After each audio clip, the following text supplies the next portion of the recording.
지금부터 제3장 결혼과 가족 관계에 관해 살펴보겠습니다. 먼저 목차입니다. 첫 번째, 결혼과 가족. 두 번째, 인간의 성장과 가족 관계입니다. 성숙한 두 남녀가 사랑을 하게 되면 결혼이라는 의식을 통해 부부가 되고자 합니다. 결혼에 대한 두 사람 간의 합의가 이루어지고 나면 이들은 결혼을 통해 부부가 되었음을 사회적으로 인정을 받게 됩니다. 이러한 과정을 통해 이들은 연인 관계에서 부부 관계로 발전하게 되며 대내외적으로 자녀를 출산하고 양육하는 것이 기대됩니다. 이러한 일련의 과정을 통해 자신만의 가족을 형성하게 되는데, 이렇게 형성된 가족은 한 개인에게 있어서 생명을 다하는 순간까지 가장 긴밀한 관계를 맺는 인간관계의 기본적인 장이 됩니다. 결혼은 도덕, 태도, 이념 등의 총체로서 하나의 관례이며 제도입니다. 현대사회는 다양한 가족 형태가 공존하고 있는데, 이는 부모 또는 가족과 관련하여 개입되는 배경을 이해할 필요성이 있으므로 결혼과 개인의 문제를 일반적인 가족의 출발점이라는 관점에서 생각해 보겠습니다.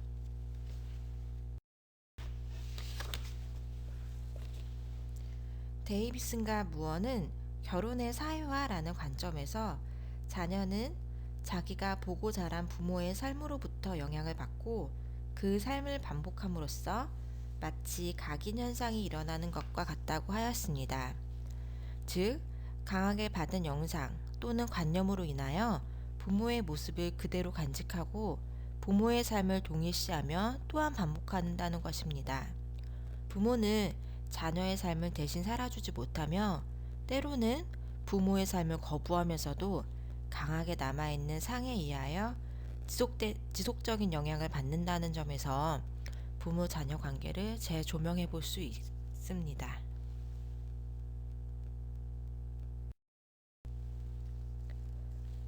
결혼의 과정에는 인간의 자아와 만나게 되는 갈등 상태가 있으며, 듀발과 밀러는 이 갈등 상태를 결혼에 있어서 세 가지 자아 또는 세 가지 코너로 설명하고 있습니다. 즉, 내적 자아, 동반자 정신, 관심 또는 흥미입니다. 첫 번째, 내적 자아. 내적 자아의 욕구는 부모에게서 채울 수 없었던 것을 채우고자 하는 욕구입니다. 기본적 안정에 대한 욕구로서 보편적으로 최소한의 편안함을 원하는 심리적 상태입니다. 여성은 보통 매력, 욕망, 타인을 보살피려는 욕구가 강하며, 남성에게는 독립성, 과제 수행, 성취 의욕 등이 강하게 나타납니다. 두 번째, 동반자 정신입니다. 가족을 유지하는 데는 협력이 가장 중요한 요소이며, 잘 조화된 동반자적 정신은 내적 자아 안에 존재합니다. 진정으로 자아가 강한 사람은 자아 안에서 타인의 자아를 인식함으로써 협력이 존재하는 수준에 이릅니다. 이것이 바로 조화를 위해 노력하는 힘으로써 부정에서 긍정으로 향해 가는 동반자적 정신입니다. 여기에는 보통 네 가지 기본 요소가 포함됩니다. 첫 번째는 애착입니다. 애착은 특정한 두 사람 간에 형성되는 애정적인 유대 관계이며, 상대방의 존재함으로 인해 안정이 되는 것을 뜻합니다. 애정보다 생물학적 의미가 더 강한 것으로 일종의 근접성 또는 친밀감입니다. 우리가 아이가 주 양육자, 부모 또는 주 양육자와의 애착 관계가 굉장히 중요하다라고 누누이 배웠었죠. 이렇게 가족 관계에서도 애착이 중요하다는 것을 이야기하고 있습니다. 두 번째는 갈등입니다. 서로 다른 개체 간의 자아가 만나게 되면 갈등이 생기게 되고, 어느 정도의 갈등은 동반자적 정신에 있어서 필요합니다. 문제는 이를 건전하게 전환시키는 데 있습니다. 사람들 간의 관계에 있다 보면 그게 부부 간의 관계든 혹은 친구 간의 관계든 그 어떤 관계든 갈등은 생기기 마련인데요. 이 갈등이 생기는 자체가 문제가 아니라 이것을 어떻게 해결해 나가는지, 이 해결해 나가는 과정, 또 이거를 잘 해결해 나가는 것이 중요하다고 이야기하고 있습니다. 다음은 애정입니다. 애착이 생물학적인 것에 비하여 애정은 보다 정의적, 심리적 접근과 관련이 있습니다. 마지막으로 네 번째 의사결정입니다. 의사결정의 힘과 관련된 것으로 가족 내의 크고 작은 일에 대한 판단과 실행에 있어 의사결정권이 누구에게 있으며 결정 과정에 가족이 어느 정도 참여하는가와 관련이 되어 있습니다. 세 번째, 관심 또는 흥미입니다. 두 자아는 서로 다른 관심과 흥미를 가지고 있습니다. 따라서 시간이나 여가를 활용하는 생활 방식이 상당히 달라지게 되므로 상반된 관심이나 흥미에 대한 참여와 독립된 조화가 필요합니다. 이와 같은 세 가지 요소에 있어 가장 중요한 것은 동반자 정신이며 다른 요소들은 이 안에 통합될 수 있습니다. 즉, 자아가 만나는 세 가지 코너를 극복해가는 과정을 통하여 진정한 동반자 관계를 유지하게 된다는 것입니다.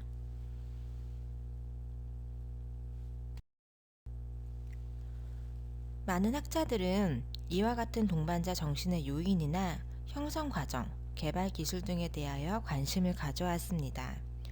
슐츠와 로저스는 동반자 정신의 중요 요소를 다음과 같이 들고 있습니다. 친밀감입니다. 신체적이고 심리적인 친근감을 이야기합니다. 헌신입니다. 역할을 진지하게 수용하고 노력합니다. 신뢰성입니다. 어떤 상황에 대한 믿음과 확실성입니다. 활력입니다. 즐거움, 자발성, 자유, 유머, 놀라움과 같은 만족감입니다. 자립과 협동입니다. 심리적 공간을 포함하여 함께 할 수 있는 것과 그렇지 않은 것의 균형 및 조화입니다. 자신을 드러내기입니다. 자신의 속마음을 털어놓는 것입니다. 동정심입니다. 측은하게 여기는 감정입니다. 두 번째, 인간의 성장과 가족 관계입니다. 가족은 개인과 사회의 중간에 위치하며 기본적 사회 단위로서 인간의 생활 환경 중 개인의 성장, 발달에 가장 큰 영향을 미치는 1차적 집단 체제입니다. 가족은 사회의 존속을 위한 기능적 요구를 해결하는 데 필수 불가결한 것으로서 최소한의 요구가 동반되어야 합니다. 이 최소한의 요구는 첫 번째, 사회 구성원의 적절한 생물학적 기능의 연속. 두 번째, 새로운 사회 구성원의 재생산. 세 번째, 새로운 사회 구성원에 대한 적절한 사회화. 네 번째, 구성원 내에서의 질서 유지. 다섯 번째, 서비스의 생산과 분배입니다. 그러나 무엇보다도 삶의 의미가 규정되어야 하고 구성원의 동기와 개별적 생존이 유지되는 것이 가장 중요합니다.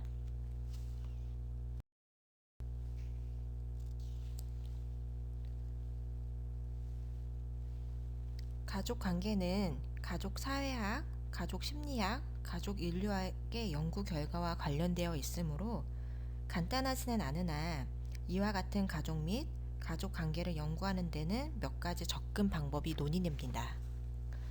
첫 번째는 상호작용적 접근입니다.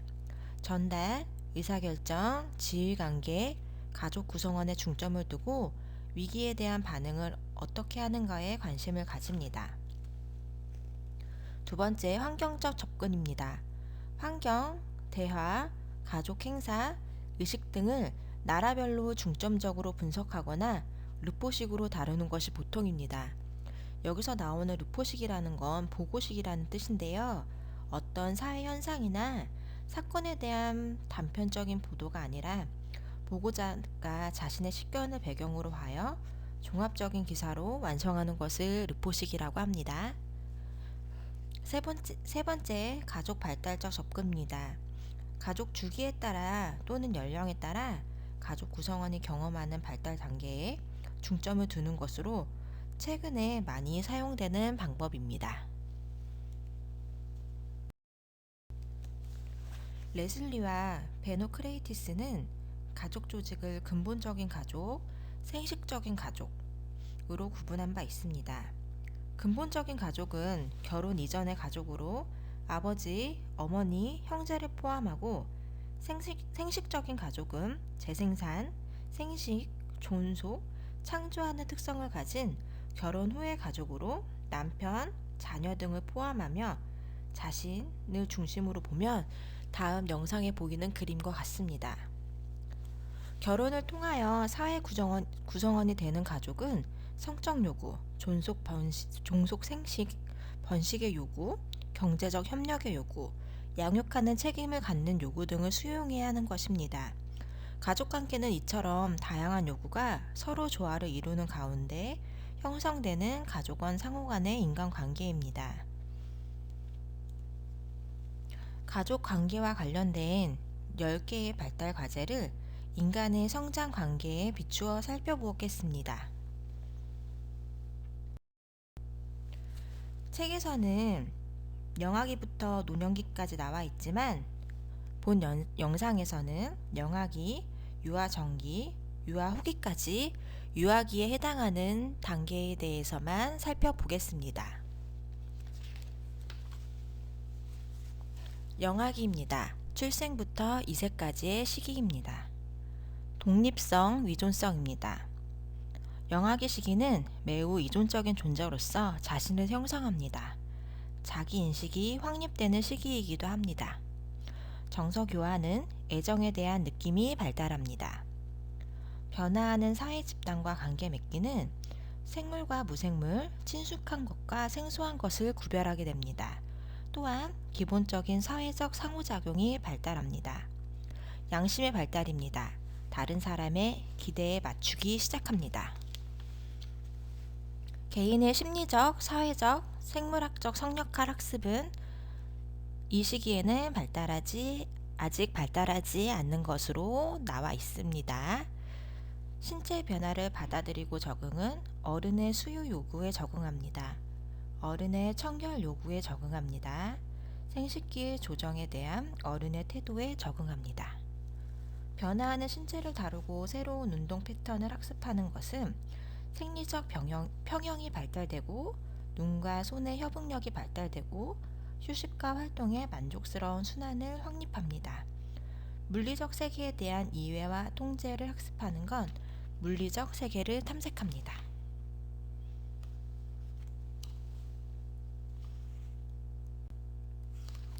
다음은 유아전기입니다. 2세, 3세, 5세, 6세, 7세에 해당이 됩니다. 독립성, 의존성입니다. 덜 개인적인 관심에 적응됩니다. 신체적으로 독립적이 됩니다. 반면에 정서적으로는 대단히 의존하는 단계입니다. 정서교환은 애정을 주는 능력이 발달하고 애정을 나누는 것을 배웁니다. 변화하는 사회 집단과 관계 맺기는 또래들과 상호작용하는 능력이 발달하고 가족 내에서 사회적 단위의 한 구성원으로서 유아 자신에게 기대되는 것에 적응합니다. 양심의 발달은 지시 수용 능력과 권위의 존재에 순응하는 능력이 발달됩니다. 권위가 없어도 권위를 대신해서 양심에 순종하는 능력이 발달합니다. 개인의 심리적, 사회적, 생물학적 성역할 학습입니다. 남녀 성인의 역할을 동일시하는 것을 배웁니다. 신체 변화를 받아들이고 적응입니다. 자신의 근육 발달로 인하여 생겨나는 기대에 순응합니다. 문화의 적절함, 성, 이복, 예절 등이 발달됩니다. 변화하는 신체를 다루고 새로운 운동 패턴을 학습하는 것입니다. 대근육 조절 능력이 발달하고 대근육과 소근육의 협응을 배웁니다. 물리적 세계에 대한 이해와 통제를 학습하는 것입니다. 확장되는 환경의 탐색, 조직을 제한하려는 어른의 기대에 직면하게 됩니다. 유아 후기 5세, 6세, 7세부터 사춘기 시기에 해당됩니다. 아까 유아 전기에는 2세부터 7세까지였는데요. 유아 후기에는 5세부터 사춘기까지입니다. 5, 6, 7세가 겹쳐져 있다고 생각을 하시면 됩니다. 독립성 이존성입니다. 자신과 어른을 동일시하는 데에서 벗어나게 됩니다. 정서 교환입니다. 자신이 받은 만큼 사랑을 주는 것을 배웁니다. 또래와의 우정을 형성합니다. 변화하는 사회 집단과 관계 맺기입니다. 어른의 세계를 어린이의 세계와 대조되는 것으로 명료하기 시작합니다. 또한 또래 집단을 형성하고 그 일원이 되는 것을 배웁니다. 양심의 발달입니다. 더 많은 규칙을 배우고 진정한 도덕성을 발달시킵니다. 개인의 심리적, 사회적, 생물학적 성역할 학습입니다. 동성애 사회적 동료와 동일시하기 시작합니다. 다음은 변화하는 신체를 다루고 새로운 운동 패턴을 학습하는 것입니다. 소근육을 사용하는 능력이 세련되고 정교해집니다. 물리적 세계에 대한 이해와 통제를 학습하는 것입니다. 물리적 세계를 통제하고 연구하는 더 실질적인 방법을 배우게 됩니다.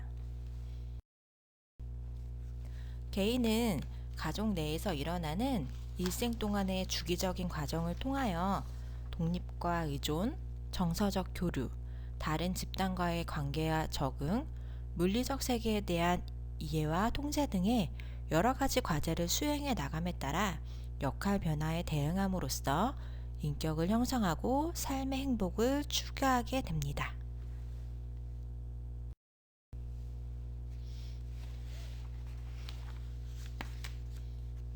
결혼과 가족에 관한 영상 EBS 다큐프라임 결혼의 진화 3부 새로운 가족이 온다를 시청하겠습니다. 여러분도 현대사회의 결혼과 가족에 대한 생각을 해보시기 바랍니다.